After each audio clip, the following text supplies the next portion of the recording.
Okay, so welcome officially to All About Hanukkah. I am so excited to be here. I mentioned before, my name is Alachua Nazarenko. I'm the Education and Engagement Director at Shalom Austin.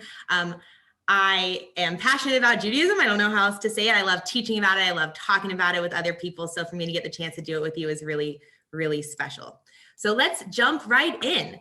So I'm going to ask you a question, and I want you to put your answer in the chat. And you'll see each kind of option is going to be numbered. So I just want you to put like the number that corresponds to your answer in the chat. So my connection to Hanukkah is primarily through the food, the songs, lighting candles, giving gifts, something else, or I'm not sure yet.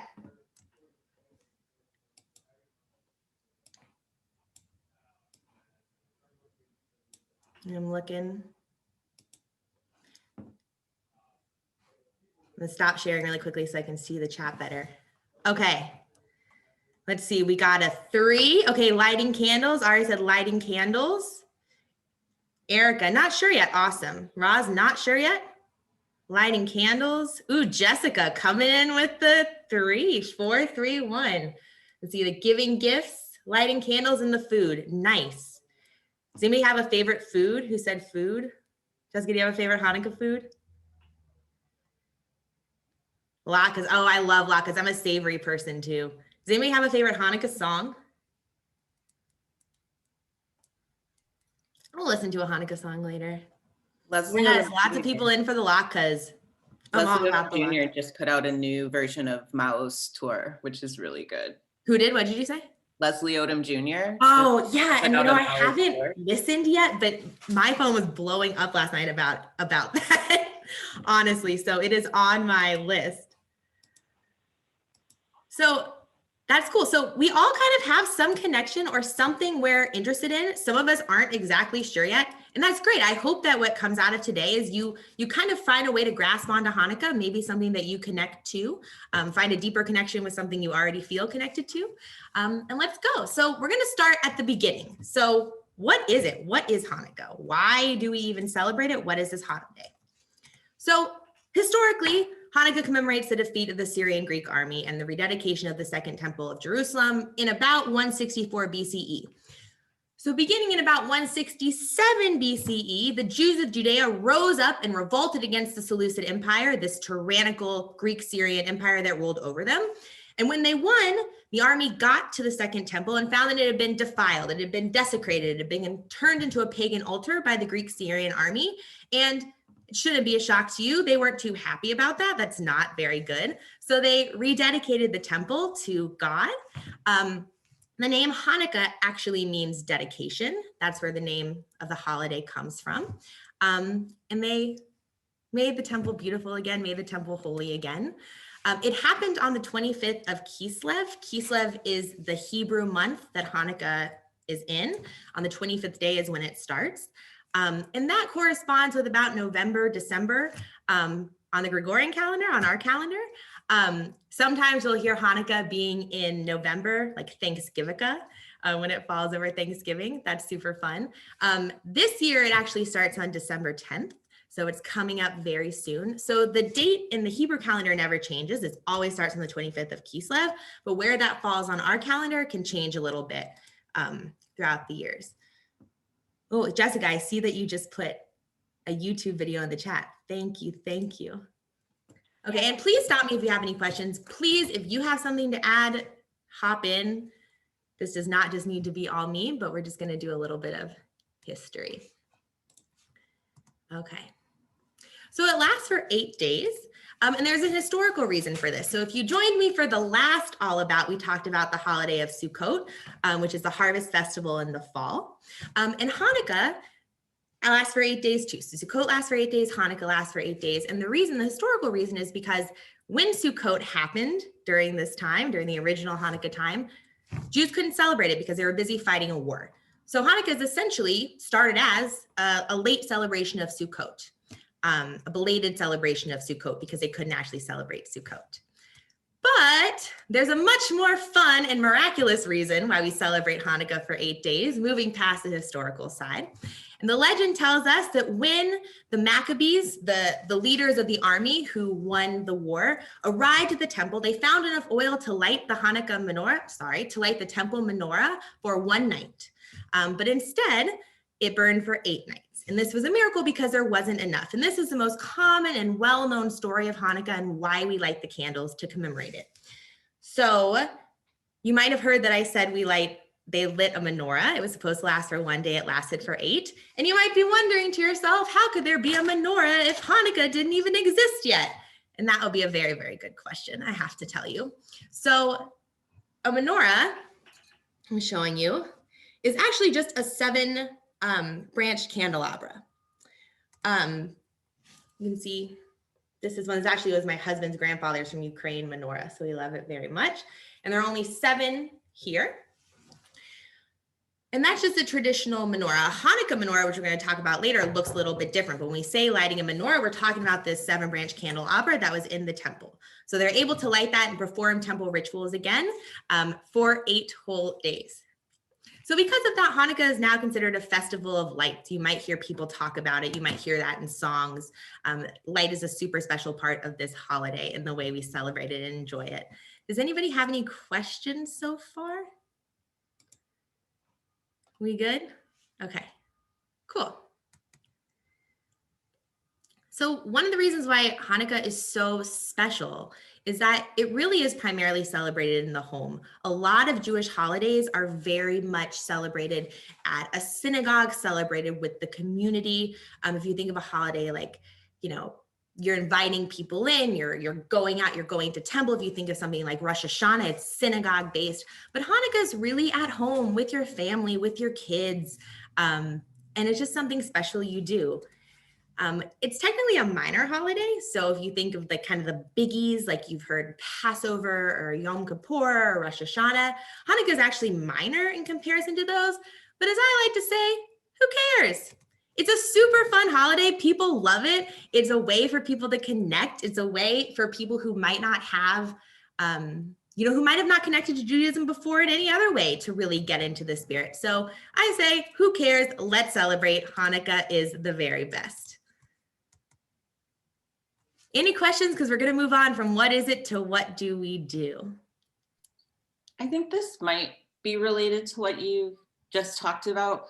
But so Hanukkah is a Chag, but it's not a Yom Tov. So there's not that so we don't rest during Hanukkah? Yes, there's no requirement to rest, to not work. Hanukkah is not a Torah-based holiday, which makes sense because it came after the Torah, right? It was after, but it is not, you do not have to rest. You do not have to not work. You can go about your business on Hanukkah. Yes, exactly. So something like Passover or Rosh Hashanah or Yom Kippur, there is that aspect where you have to cease from work, and there are rules surrounding it. But with Hanukkah, there isn't. Much to, Jewish children's chagrin, they have to continue. Okay, so what do we do on Hanukkah? First, we light one candle on the Hanukkah, which is the Hanukkah Menorah, each night until there are 8. So we talked about the difference between the just regular menorah, and then here is a Hanukkah menorah. So you see there's 1, 2, 3, 4, 5, 6, 7, 8, and this little one in the middle that we're going to talk about. You can see the difference. There's more on this one. So we light a candle each night on this one. We actually place the candles in from right to left. If you're looking at it, you place them in right to left. So start over here and continue to the left. But then you actually light left to right. Again, it might look backwards to you, but if I'm facing it, I put it in right to left and light left to right. You always put the candle that you're going to light in last because you're adding more light. It's all about adding more light to the world. And you're lighting that last candle you put in first. It's kind of like a religious tongue twister, but I like it. A lot of people can collect Hanukkah, the plural of Hanukkah. You can go into people's houses and see some really fabulous collections that they've had from, when they were kids and from their parents and from their grandparents. And the other thing you'll notice is I said that there were 8 candles in this, but you might have noticed that I'm a little liar and there are actually 9. There's one in the middle, and that is because this is a place for what we call the Shamash, which is the servant or the helper candle. So all of the candles that we're lighting on Hanukkah for the actual holiday, those are candles that are holy. They're being used for the fulfillment of a commandment. So we can't use them for another purpose. We can't use one we lit to light the other candles.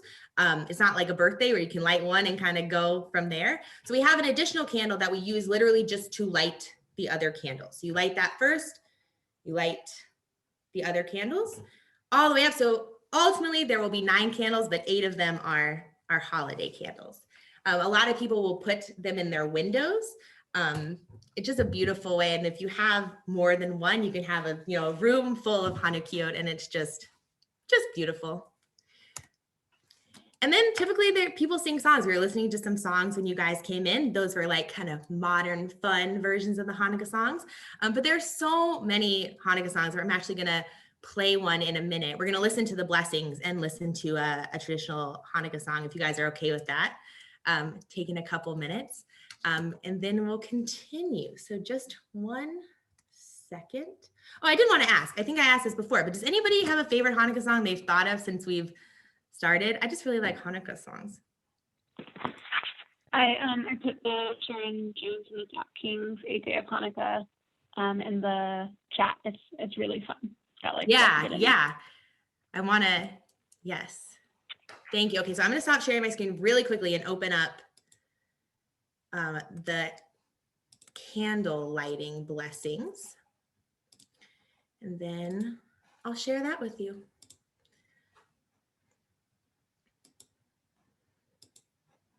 Okay. So it'll take just a couple of minutes because it's the lighting and a song, but I think it's really beautiful. So I'm going to share it with you if you guys are cool with it.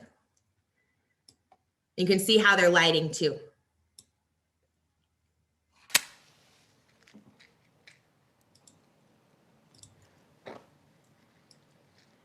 Baruch atah Adonai, Eloheinu melech haolam, asher kitshanu b'mitzvotav, v'tzivanu lehadlik ner shel Hanukkah. Baruch atah Adonai, Eloheinu melech haolam, she'asa nisim lavoteinu, bayamim hahem ba'azman hazeh.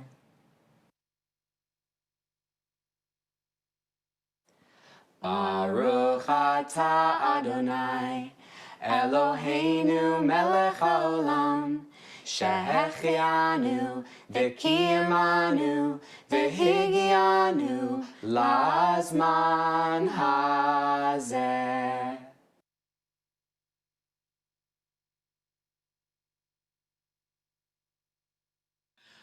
Ma'otzor Yeshuati lechana elishabeya, tikon beit tefilati v'sham toda nezabeya, leitachin matbeya mitzar hamnabeya,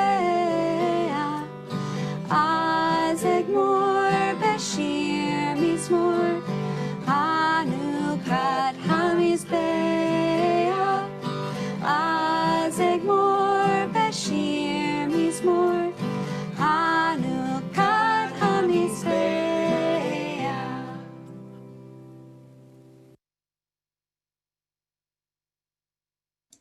At first, I was just going to show the blessings, but I thought the song was so beautiful that I was like, we're just going to go all the way through.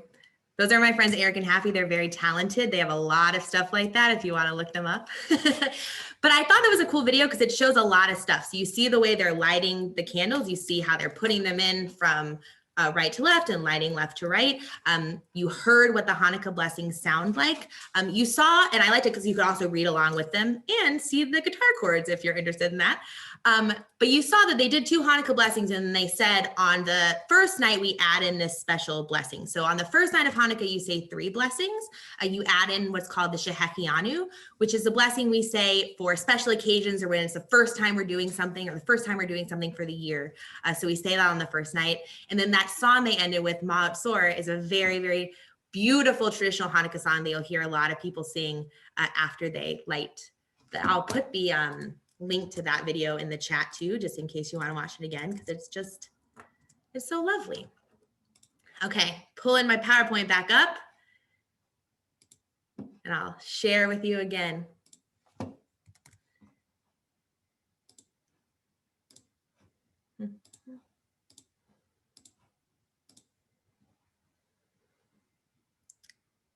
Okay, everybody can see? Cool. So what else do? We just had the lighting the candles and the singing, and now we eat special fried foods. We say about Jewish holidays a lot that they're really based around, they tried to kill us, we won, let's eat. And Hanukkah is really no exception, but it's also very special because the food is fried. Why? Because it has to do with oil, right? Everything is centered around this miracle of the oil. We fry food in oil. One of the traditional fried foods of Hanukkah is latkes, or potato pancakes. There is a great debate amongst Jews about whether sour cream or applesauce is the preferred topping for these potato pancakes. I encourage you to decide and form an opinion so you can join in on the banter. Also, sufgan yot, jelly donuts, delicious, are what we eat on Hanukkah. We also play dreidel, which looks like this, a spinning top. And the reason we play dreidel is actually interesting. So the legend goes that back under the Seleucid Empire, Jews were not allowed to study the Torah. So when Jewish kids were studying the Torah and officials would walk by, they would quickly put their books away and they'd take out spinning tops and they'd play with the tops and pretend they were just, I wasn't studying Judaism, I was just playing with a spinning top. And that is the story of how we started playing dreidel and why we do it today. Someone put something in the chat, but it is not opening for me. So Shireen, if you wanna look at it, that would be great. But that is why we play the dreidel. You'll see there are letters on the side of the dreidel. Oops, Hebrew letters on the side of the dreidel.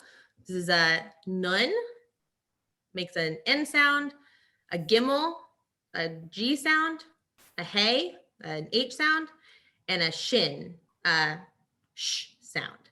And it stands as actually an acronym. So it stands for Nes Gadol Haya Sham, which means a great miracle happened there. Those are what the letters on the side of the dreidel stand for. And it's actually interesting because dreidels in America and dreidels in Israel look different. Oh, Shireen, I see it. Sour cream for sure. Me too. All the way sour cream. All the way. So dreidels in America, or dreidels in other parts of the world, and dreidels in Israel actually look different. So here, and in places that aren't Israel, the last letter is a shin for sham, which means there. A great miracle happened there. But if we were in Israel, this would be replaced with what's called a pei for po, which means here. So their dreidels say a great miracle happened here. So you can tell if a dreidel is in Israel or outside of Israel by the letters that are on it, which I think is really fun. And then when you play, you use gelt, these little chocolate gold coins. And each letter is associated, in addition to standing for this sentence, it also tells you what to do. So this is put one in, hey is take half, gimel is take all, none is do nothing. And you're playing with these chocolate coins and you can really rack up a lot of sugar if you do it right. You play your gelt right, as they say. What else do people do? Some people give presents. It's not a secret that Hanukkah falls around Christmas time. And it's something that some people will do in their families at home. A lot of other people give to charity, not mutually exclusive, but that's something that people do around Hanukkah. This idea of kind of 8 nights of giving, 8 acts of kindness to correspond with the 8 nights. It's just a beautiful way to incorporate Hanukkah into your family. Whether you're Jewish or not, whether you have kids or not, this idea of giving and bringing light into the world is certainly not just a Jewish concept. Anybody have any questions right now? Cool. Then we'll keep going because we're almost done. Okay, so what do we say? I said a lot of words to you today that might have sounded funky or unfamiliar. So we're just going to go over some Hanukkah vocabulary. So the first is just Hanukkah. Is the name of the holiday. It also means dedication because the temple was rededicated, and that's what started this holiday. If you want to wish someone a happy Hanukkah, you can say Hanukkah Sameach, which means happy Hanukkah, or you can say just Chag Sameach, which means happy holiday. That you can use pretty universally for Jewish holidays. We're going to remember the difference between the menorah, just the 7-branched candelabra, and the Hanukkah, the Hanukkah Menorah.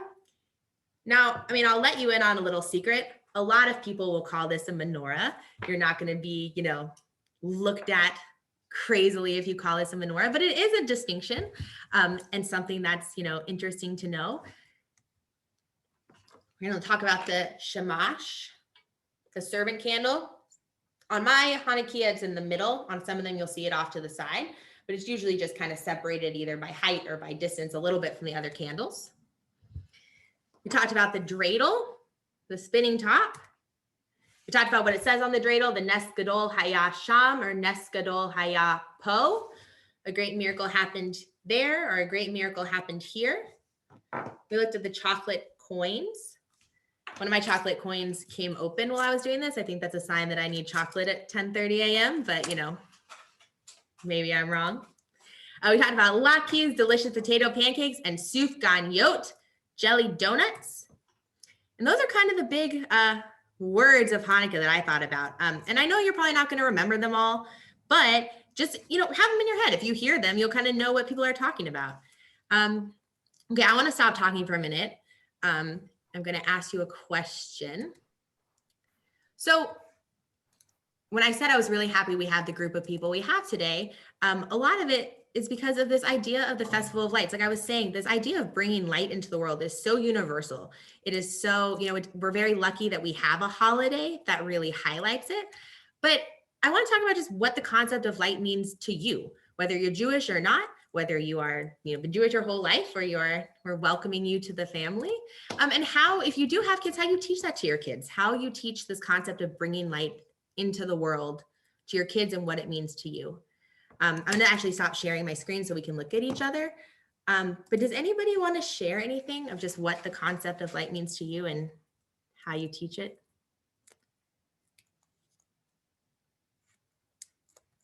Anybody? So I'll start. So our daughter Madison's in the otter class. She's 1. And for her Hebrew baby naming, we named her Mira, or Amira, which is like light and flame. And that came from this Leonard Cohen poem about there's a crack in everything, and that's how the light gets in. And I found that to be a particularly powerful message for me in the aftermath of the 2016 election. So because she's so young, we really haven't talked about what light means, but that's we haven't taught. We've certainly shown her fire and what the fire was, but we haven't. Yeah, I haven't. I'm looking for help on how to teach what light can mean. Yeah. Anybody else want to jump in? I know as a Black Jew, I've been working really hard to not think about light as the opposite of dark, and dark therefore being bad. And so I think something that I've been working on and I'm still working through is light as something that beautifies the darkness, and thinking about how we light Hanukkah candles at night, not necessarily to take, it's still dark out, but we're able to more appreciate the beauty of the moment with the light there. I love that. Mm-hmm. Anybody else have anything they want to share? No pressure, but I love this. I feel like for us, this is just a good reminder that the kids are old enough to talk about light and understanding all the different forms, because we've primarily focused on the giving aspect to others, and a time to really spend 8 days of giving and thinking about what we're doing for others. So this was a good, okay, we're 4-2, we're starting to understand and how to prepare language around that. Nice. And I like to talk to kids about, candles are so small, right? I mean, look at the Hanukkah candles, they're so little. And every night you're just adding one more, right? You're just adding one more little candle. And sometimes that's what adding light into the world is, right? It's just one little step. It's one little candle that you're brightening the world with. And if you just keep doing more and more, every day doing something more, even if it's just as small as a Hanukkah candle, you're adding more light. And then think if everyone else is doing it too, right? If everybody on this call is adding one Hanukkah candle each night, just like little by little, you're helping to beautify, right? To add this kindness into the world. So I like to talk about light that way a lot, especially with the Hanukkah candles, to kids. Just look what we're doing. Look how just the small amount of light we're adding can make such a big difference. I'm going to share my screen one more time. Thank you guys for that. Does anybody have one more thing they want to add? I don't want to cut anybody off. I wanted to add to what Alachua just said. I thought that was beautiful. I know with kids, we often talk about, we relate the sharing of light to sharing other things. And sometimes when they're really young, everything is mine, holding in. It kind of goes back to Ashley saying, talking about the whole idea of sharing and giving rather than just mine.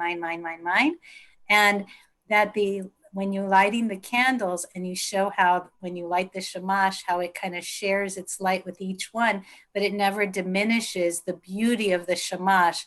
And that every night as you add on to the light, it's just beautiful to show. People relate this to love too. Like how can you have an extra pet or more friends? It doesn't mean you love your other friend less. We're just so blessed that we have another friend. And I mean, we use a lot of that, how can you share within the classroom? Taking turns with a favorite toy or something doesn't mean that you're not going to get it back at some point. You have to just hold it to yourself. But look how it lightens up your friend's face and look how excited they are. And it should make you happy in your heart that you're sharing with that and that you're taking turns. Just something that we relate in class as well. I love it. Thank you. Okay, we're gonna wrap up. I just have a couple more things for you. Sharing once more. So resources. I know this is something that you all are looking for. I created a resource sheet that I can put in the chat and I'm also gonna be sending out later and Shireen can send out too.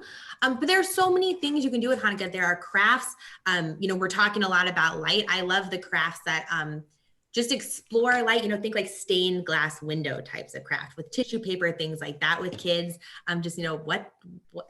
How can you play with light? There are recipes. We talked about latkes. We talked about sufganiyot. Songs, you listen to one, but there are a ton more. There are a lot of books. Have you guys heard of PJ Library? Yes, good. I'm getting a lot of head nods. Okay, so there are a ton of PJ Library books about Hanukkah. I was really shocked about how many of them have to do with animals. I was looking through my PJ Library collection. It was like, the Hanukkah bear, the Hanukkah dog, the Hanukkah hamster, and I was like, cool. So if you want to learn about animals in Hanukkah, that's the place. And there's so much more. So I'm going to give you the resource sheet. One thing I wanted to highlight is candy dreidels. I love them. They're so fun and easy to do just on your own for a party, a virtual party, I guess these days, or with your kids. I mean, it's so easy. It's a pretzel, it's a marshmallow, it's some icing, and it's a Hershey's Kiss. And you can, add pizzazz however you want to, but these are super fun to do. So just wanted to share that with you. And finally, I wanted to remind you all that we have 8 nights of community virtual candlelighting coming up starting on Thursday. Each night is going to showcase a different segment of the community, but everyone is welcome for all nights. The first night is going to be super fun. It's our Kulanu Concert, which means together, with different clergy from the synagogues, including Shireen's husband, singing. But I really, really hope that you'll join us.